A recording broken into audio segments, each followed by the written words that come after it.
Hindi nagsalita si Kenji na tuloy-tuloy pa rin ang hakbang patungo ng elevator ng nasabing hotel. Ngayon pa lang ay iniisip na niya kung ano ang unang gagawin niya sa babae, oras na makaharap niya. Mr. Barwell, kailangan mo pa ba ng kasama sa loob? Hindi na, ako na lang mag-isang papasok sa loob. Walang gatula na buksan ni Kenji ang pintuan ng hotel suite. Napangiti na si Monica nang makita niyang pagdating ng lalaki. Kanina pa siya hindi mapalagay. Nag-aalala siya pero batid niya kung anong kahinaan ni Kenji, kung kaya naman pilit niyang pinalis ang kaba at pinalitan to ng positibong pananaw. Narito ka na pala, Kenji. Nakasuot ng pajamang babae kung saan makikitang magandang kurba ng kanyang katawan. Nalisik ng mga mata ni Kenji nang makita siya. Paano, naalala niya ang hirap ng kanyang anak kagabi dahil sa kanya. Malamig na niyang tinignan ang babae at mamagal na humakbang palapit sa babae. Tumayo na si Monica upang salubungin ng lalaki. Tama nga siya, hindi siya nito mahihindian at matitiis ang maalindog na katawan. Ang buong akala niya ay yun ang mangyayari. Yayakapin siya nito ng mahigpit, ngunit hindi yun ang nangyari. Nang lubos nang makalapit na sa kanya si Kenji, ay walang pakundangang hinablot ang buhok ni Monica ng lalaki at iniharap sa kanya ang muka. Isang malutong na sampal ang pinakawalan niya sa isang pisngi nito. Pinabalik niya yun sa kabilang pisngi bago niya ito binitawan. Hayop ka! Anong ginawa ng anak ko sa'yo para gawin mo yun sa kanya, ha? Dumagungdong ang sigaw ng lalaki. Pasigaw na sabihin ang bagay na yon. Nalilisik ang kanyang mga mata na para bang anumang oras ay kikitlin niya ang buhay ng babaeng nakasubsob na sa sahig ng hotel nang dahil sa binitawan niya ito matapos sa sampalin ng mag-asawa. Kung ikaw kaya ang tinapon ko at iniwan sa ganong kalamig na panahon, muntik mo nang patayin ang anak ko? Sira ulo ka. Ako ang harapin mo at huwag siya. Bumakas ang malaking palad ni Kenji sa mukha ng babae na agad na mula at namaga. Lumabas din ang dugo sa gilid ng labi nitong nahagip sa malakas na pagsampiga niya. Gayunpaman ang sinapit ng babae hindi kakabakasan ng anumang takot ang kanyang mukha. Dahan-dahan siyang tumayo, hindi alintana ang kanyang itsura. Matap ang mga mata niyang hinarap si Kenji, nagigil na gigil pa rin. Sige, saktan mo pa ako. Ibuntun mo sa akin ang lahat ng galit mo. Malay ko bang may aanga-anga kayong tagapag-alaga? Kung inaayos niya ang kanyang trabaho, hindi ko makukuha ang anak niyo. Sige Kenji, saktan mo pa ako para kasuhan kita ng physical injury. Hindi ba't narito ka para patayin ako? Dala ng galit at bugso ng damdamin, muli siyang sinampal ni Kenji na sa sobrang lakas ay tumama ng ulo niya sa kalapit na wall. Nahihilong na pasandal na doon si Monica. Nanlisik pang mga mata ni Kenji na kulang na lang ay sakalin niyang babae nang tuluyang mawala na rin to sa kanilang landas. Sa halip na gawin yon, ay muling hinablot ni Kenji ang buhok ni Monica at iniharap yun sa mukha niya. Patagal na tayong tapos. Hindi ba't nabigyan ka na ng pera? Ano pa bang kailangan mo ha? Magkalapat mga ngiping tanong niya na halos mapigtas ng mga ugat sa kanyang leeg. Kinidnap mong anak ko? Gusto mo siyang masaktan? Bakit? Para takutin ako at balikan ka ha? Hindi ka na naawa. Napakabata niya pa. Ilang taon lang ba yun? 2? Patatlo? Anong laban niya sa'yo ha? Ano? Ngumisi na doon si Monica sa halip na matakot sa kanyang mga sinabi. Sa anak mo ba talaga ikaw nag-aalala? O nag-aalala ka na baka mawala na naman sa katinuan ang iyong asawa? Oras na may mangyaring masama sa inyong anak. Anong kinakatakot mo? Narito naman ako. Mabilis siyang itinulak ni Kenji papalayo sa kanya na naging dahilan para matigilan ng babae. Shut up Monica. Huwag mo na kaming guluhin ng pamilya ko. Ayoko na sa'yo. Tapos na tayo. Buntis ako Kenji. Buntis ako. Napatda sa kanyang kinatatayuan si Kenji. Batid niyang hindi yun kanya dahil wala naman sa kanilang nangyayari kung kaya malinis ang kanyang konsensya. Wala siyang dapat na ikatakot sa sitwasyon nito. Oo na, hindi mo to anak at saka ectopic na pagbubuntis lang naman yun. Humalakhak na si Monica habang namamalisbis ang kanyang mga luha na parang mula sa gripong sira. Nung nakunan ako, ang sabi ng doktor ay hindi na ako magkakaroon pa kailanman ng anak. Alam mo kung gaano ko natatakot? Sobrang takot na takot ako. Wala akong mapagsabihan. Wala akong masandalan. Hindi mo ko kinakausap ng matino na ginawa ko nung kailangan mo ko. Napaupo na si Monica at sinubsob na niya ang kanyang mukha sa dalawa niyang palad at patuloy na umiyak. Oo na, naging masama siya dahil nagawa niya yun sa anak ni Britney at ni Kenji. Pero dala na lang yun ng sobrang stress niya sa buhay. Pinagsisisihan niya ang masamang naging plano niyang iyon sa bata. Monica, karami lang ang kailangan ko. Pinagdadamot mo pa sa akin yun, Kenji. Bakit ka ganyan? Nangihinang napaupo na si Kenji sa sofa. Biglang nabalangko ang kanyang isipan sa sinabi nito. Pagkatapos ng kalahating oras ay lumabas na siya ng suite. Agad siyang sinalubong ni Caroline. Mr. Barrowell, papapasukin ko na ba ang mga pulis para damputin si Miss Mercado? Tinaas ni Kenji ang kanyang isang kamay. Pakisabi sa kanila na ang insidenteng nangyari sa aking anak ay misunderstanding lang. Bayaran mo rin sila bilang konsiderasyon sa pagod at abalang ginawa natin sa kanila. Napanganga na doon si Caroline. Baka sa kanyang muka ang pagtutol na naging desisyon ng amo. Pero Mr. Barrowell, anong sasabihin natin kay Madam Britney? Huwag mo na siyang alalahanin, ako nang bahala sa aking asawa. Walang nagawa doon ng sekretary kung hindi sundin ang nais ng kanyang amo, labag man yun sa kanyang kalooban. Hindi niya pwedeng igiit na kailangang maparusahan ni Monica kung ayaw na nito. Sige po Mr. Barrowell, masusunod pong gusto niyo, sagot nitong sa tinig na bahagyang nanlulumo. Hindi bumalik si Kenji ng hospital, pagkatapos noon sa halip ay nagstay lang siya sa labas sandali upang mag-isip na magiging dahilan niya sa kanyang asawa. Nahihimigan niya na ang magiging galit nito. Kung kaya naman, ngayon pa lang ay nahuhulaan na niyang mag-aaway sila, oras na makabalik siya. Bago muling pumasok ng hospital, ay inihanda na ng lalaki ang kanyang sarili. Ano man ang mangyari, kailangan na maging handa siya. Tatanggapin niya ang magiging masakit itong mga salita. Bukas ang pintuan ng ward nang bumalik doon si Kenji. Tulog pa noon si Noah, na halatang nagbabawi pa ng nawalang lakas. Tahimik na nakaupo si Britney sa sofa. Hinihintay niyang bumalik ang kanyang asawa. Napatayo na ang babae sa kanyang kinauupuan na makita niyang pagdating ni Kenji. Nais na niyang malaman kaagad iyon. Nasaan ang Monica Mercado na yon? Nasa police station na ba? Hindi sumagot si Kenji na dire-diretsong lumapit sa kanya. Niyakap siya nito ng mahigpit. Ngunit itinulak lang siya ni Britney. Hindi niya gustong bigla ang pananahimik na yun ngayon ng kanyang asawa. Huwag na nating palakihin ang gulo. Hindi naman niya sinasadya ang nangyari. Ano? Naririnig mo bang sarili mo? Muntik na mapahamak ang anak mo nang dahil sa kanya, hindi ba? Nag-iisterya ng sigaw ni Britney.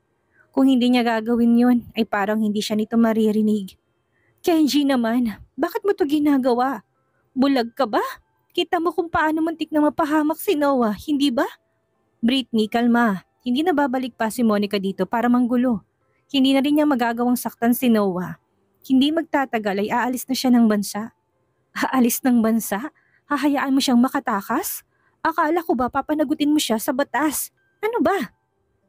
Sinimulan ni Britney na pagsusuntukin ang dibdib ni Kenji na hindi nito iyon pinansin.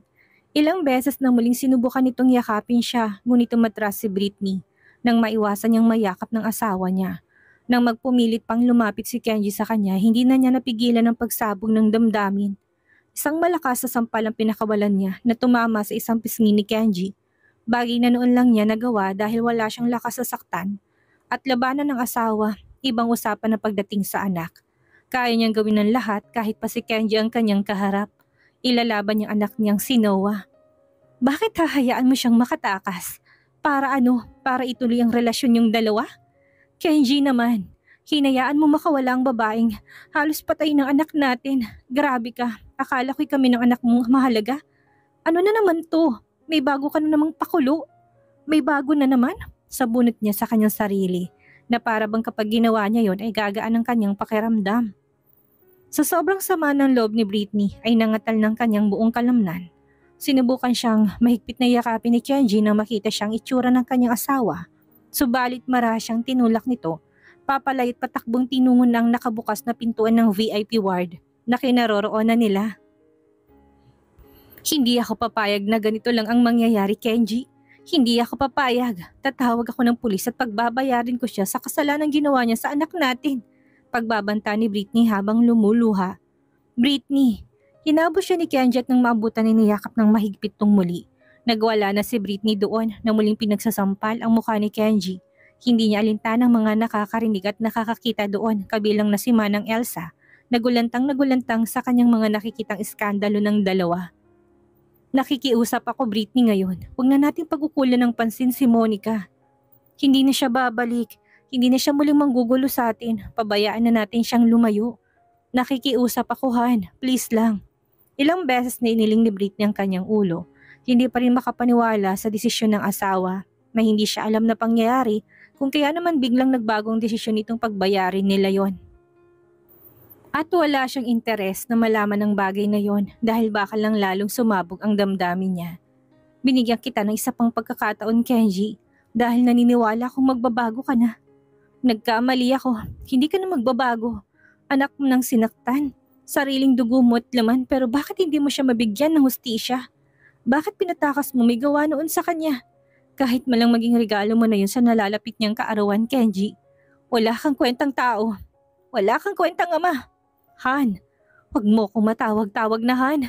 Duro niya sa mukha ni Kenji, nagigil pa rin. Itinikom ni Kenji ang kanyang bibig.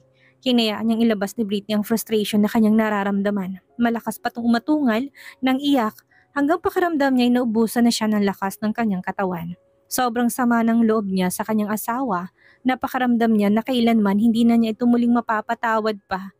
Abot na sa hangganan ng galit niya sa lalaki. Nang kumalma si Britney ay lumapit sa kanya si Kenji, ngunit bago pa siya makapagsalita ay umimik si Britney. Pwede bang ako naman ang humiling sa'yo, Kenji? Sa namamalat na boses ay nasabi niya yun. Ang bungakala ni Kenji ay okay na sila. Hindi na kasi ni Britney inalis ang pagkakakbay niya rito. Ano yun? Sabihin mo lang sa akin, ibibigay ko naman kung kaya ko. Pwede bang wag na tayo mag-renew ng vow? Sa halip ay mag-divorce na lang tayo. Nanuyong lalamunin ni Kenji na kusa siya ng magtanggal ng braso sa balikat ng asawa. Para siyang nabingi sa naging request nito sa kanya. Maayos na sila eh, dumating lang talaga ulit si Monica. Britney, please Kenji, wala nang patutunguhan ng relasyon natin. Kung paulit-ulit mo sinisira ang mga pangako mo sa akin. Wala nang silbi ang pagsasama natin na mas tuluyan mo ng sinira ngayon. Wala na. Nais ni Kenji na mag-explain ng tunay na kalagayan ni Monica. Kung kaya naman hindi niya itinuloy ang kaso dahil naaawa siya dito. Oras na gawin niya yun, panigurado mas lalong magagalit lang si Britney. Napaiwas ng kanyang mga mata. Wala na siyang ibang maapuhap na magiging sagot sa asawa niya. Britney, hindi natin kailangang maghiwalay ng dahil lang doon. Intindihin mo sana na may dahilan ako. Anong dahilan yon? Sabihin mo sa akin na maintindihan ko. Anong dahilan mo, Kenji Barwell? Hindi yan sinagot ni Kenji. Maniwala ka man sa akin o hindi, hindi ko na siya babae. Matagal na. Nasa Paris pa lang tayo ay wala na kami. Lumitaw lang siya para manggulo. Papayag ka bang sirain niya ang binubuo nating pamilya? Ha? Sino nga lang maniniwala sa kanya? Wala. Paulit-ulit na umiling na doon si Britney. Hindi na ako maniniwala sa mga sasabihin mo, Kenji. Isa kang sinungaling. Wala kang isang salita. Sa VIP ward, nag-celebrate ng kanyang kaarawan si Noah. Nakarati ang katawan sa kama at hindi pa magaling. Hindi natupad ang pangarap ni Britney at Kenji na kauna-unahang out of town para sa kanilang pamilya. After lunch ng araw na yun, ay bumisita naman si Althea. May dalatong basket ng prutas. Hindi para kay Noah kung hindi para kay Britney. Si Manang Elsa, ang yaya ni Noah at ni Britney lang ang kanyang naabutan doon dahil nasa kumpanya noon si Kenji at may kailangang asikasuhin. Sumaglit ang lalaki doon, natutulog pa rin si Noah sa kanyang kama, nagpapalakas. Makikitang unti-unti niyang paggaling, ngunit hindi yun biglaan at mabilisan. Sa puntong iyon ay sobrang putla ng muli ng mukha ni Britney. Ayos ka lang ba, Britney? Hindi mo na kailangan magpatingin din sa doktor? Mukha kang nangihina. Ayos lang ako, Althea. Hindi mo kailangan mag-alala sa akin. Nahiyang tura ng babae sa hipag. Nakapag-skip siya ng ilang session ng dialysis niya, kaya naintindihan niya ng pakaramdam niya. Ilang beses niyang nahiling na sana'y gumaling ng anak para magpatuloy pa rin siya sa dialysis. Hindi man lubusang gagaling pero matutulungan nitong bumuti-buti ang kanyang pakiramdam. Sigurado ka? Kung may nararamdaman ka, sabihin mo lang sa akin. Huwag kang mag-aatubili ha. Marahang tumango si Britney na nahiga na sa sofa. Nagtungo naman si Manang Elsa sa maliit na kitchen ng ward upang magbalat ng ilang prutas na dala ni Althea. Sinundan siya doon ng babae upang magtanong. Nag-away sila ni Mr. Barwell, Mrs. Almeida. Panimulang sumbong ni Manang Elsa na lumingon-lingon pa kahit ang hina ng kanyang boses dahil baka marinig yun ng kanyang amo. Paniguradong malalagot siya. Paano kasi ang sabi ni Mr. Barwell ay pananagutin niya ang may gawa ng bagay na yun sa anak. So nahuli na nila, umalis na, pinuntahan na nila ng sekretary niya. Nung bumalik, nagalit si Madam Britney at nagtalo sila dahil nalaman niya na pinatakas raw ni Mr. Barrowell ang salarin. Ayun, nag-away sila ng malala, Mrs. Almeida, hanggang si hinamon ni Madam Britney si Mr. Barrowell na mag-divorce na lang sila. Ano? Tarantado talaga yung si Kenji. Ano daw ang rason? Hindi ko lang po alam, Mrs. Almeida. Pero kahapon pa siya hindi kumakain ng kahit na ano. Sino? Si Britney?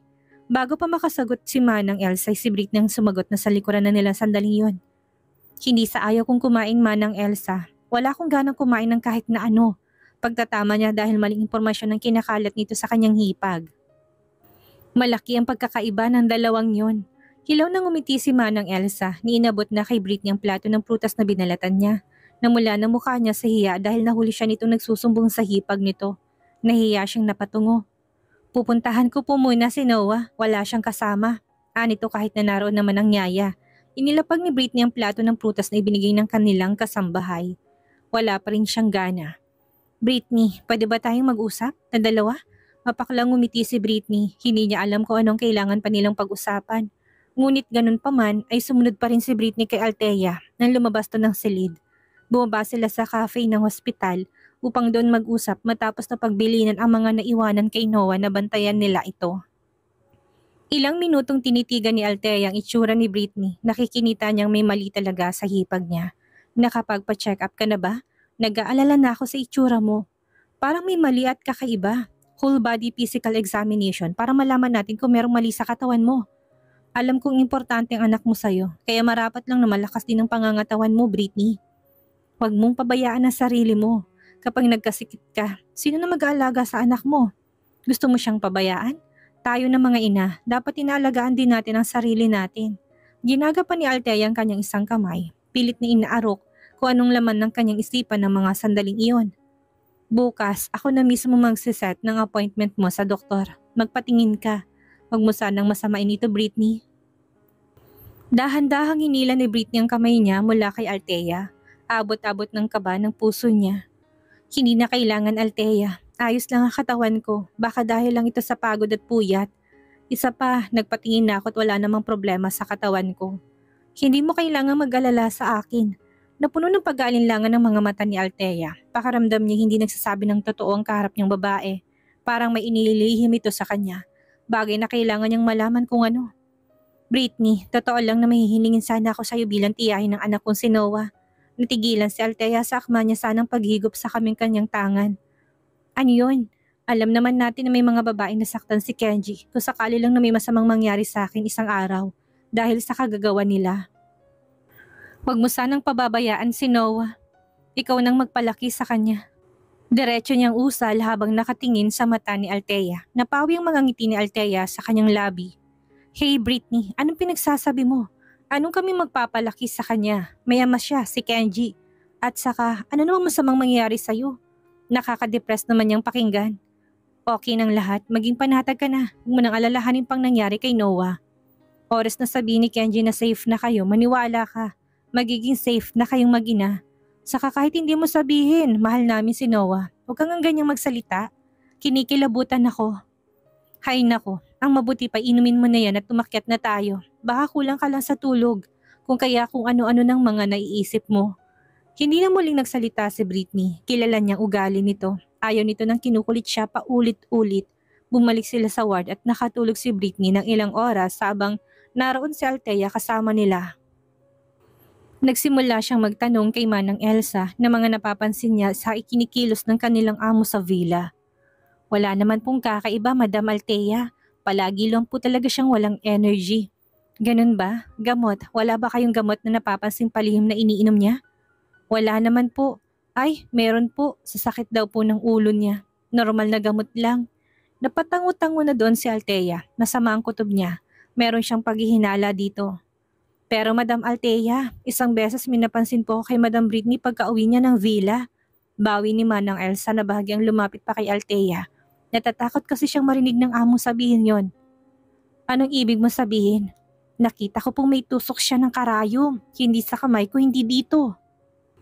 Turo niya sa sariling braso kung saan tinutusok ang karayom kapag may session ng dialysis si Britney. Kung IV drop yun, hindi ba't sa kamay lang dapat? Noong nakita ko yun, bigla niyang tinakpan. Siguro upang itago to sa paningin ko. Dahil sa ginawang pagpapatakas ni Kenji kay Monica. Simula na ba ito para tuluyang masirang pamilyang pilit na inaayos ni Britney? Malaman kaya ni Althea ang tinatagong sakit ni Britney? Yan ang ating aalamin sa susunod nating kabanata.